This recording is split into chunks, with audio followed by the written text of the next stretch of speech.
Kuri iki cyumweru tariki ya 4 Gicurasi 2025 nibwo urubyiruko rw'umurenge wa Nyarugenge ruri mu itsinda ryitwa BYC bafashe umwanya wabo bafata uruzinduko bajya gusura urwibutso rwa Kigali ruherereye ku Gisozi.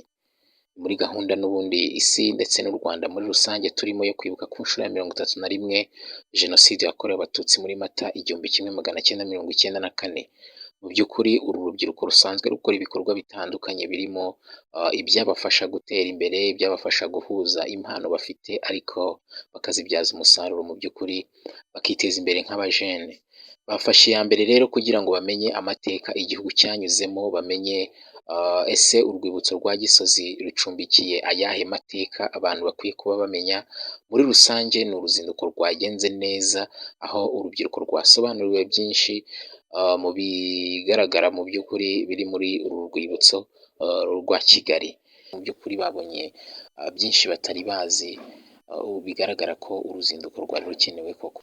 Urubyiruko kandi rwafashe umwanya kugira ngo rusubize agaciro ndetse no kuzirikana imibiri ishyinguwe muri uru rwibutso rwa Gisozi, aho bashyize indabo mu rwego rwo kunamira no guha agaciro no gusubiza agaciro inzirakarengane zishwe muri Jenoside yakorewe Abatutsi muri Mata 1994.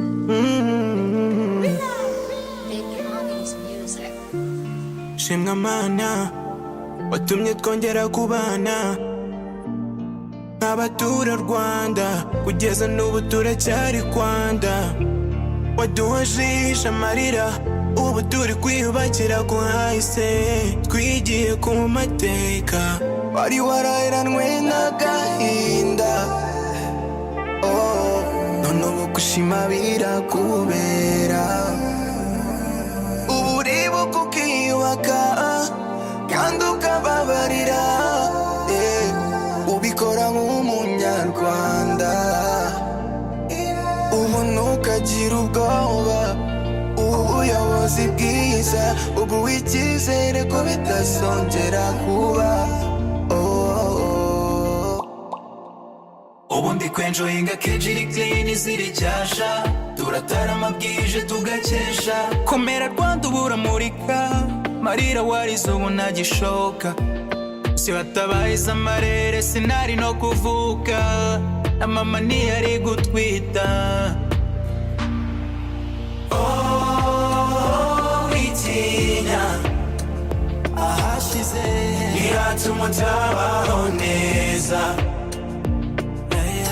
Amateka yaturanze tuyigireho twiyubaka.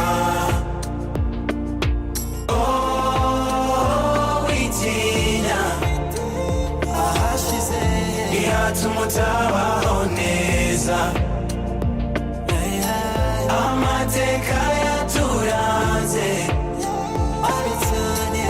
tuyigireho twiyubaka. Ahahise n'umurunga ukomeza asaza, twibuke love each other, twibuke gukundana tujye tunasenga.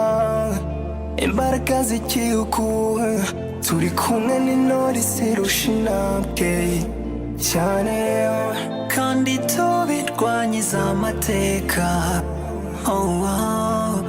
Duhagarare kigabo dushize amanga. Urukundo rutubera intwaro, bitubera impamba, tubihamiriza amahanga. Ku Rwanda twabaye umwe.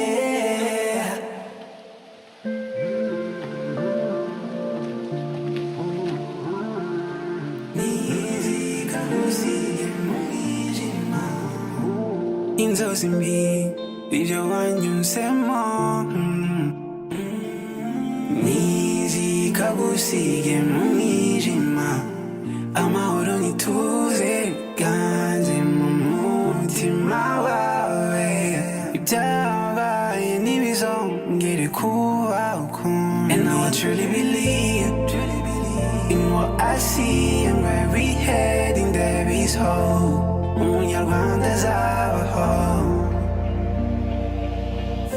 Kwibuka sinzikabuya, kandi kwibagirwa si ubupfura. Nyuma y'ubuzima buzima dufite ubuzima buzima. Aba bandi barebereraga basigaye baza gufata amasomo. Uwatugize intore Imana imurebe, yakoze ibirenze. Twibuke twiyubaka nta gihe dufite ubu cyo kugoheka. Nitwe rumuri mwasize kumurika. Twibuka iminsi ijana nta kuvunika, niyo yaba n'igihumbi nayo twayikubita. Wankura mu Rwanda ariko niwankura muri u Rwanda. U Rwanda rwaduhetse, u Rwanda rwatureze, u Rwanda rw'ikinege. I'm blessed kuba umunyarwandakazi, igihugu gituma abapipa batatwita abasazi. Twibuke twiyubaka, dukore duhatana, duhane n'imigisha, Imana ibibibona.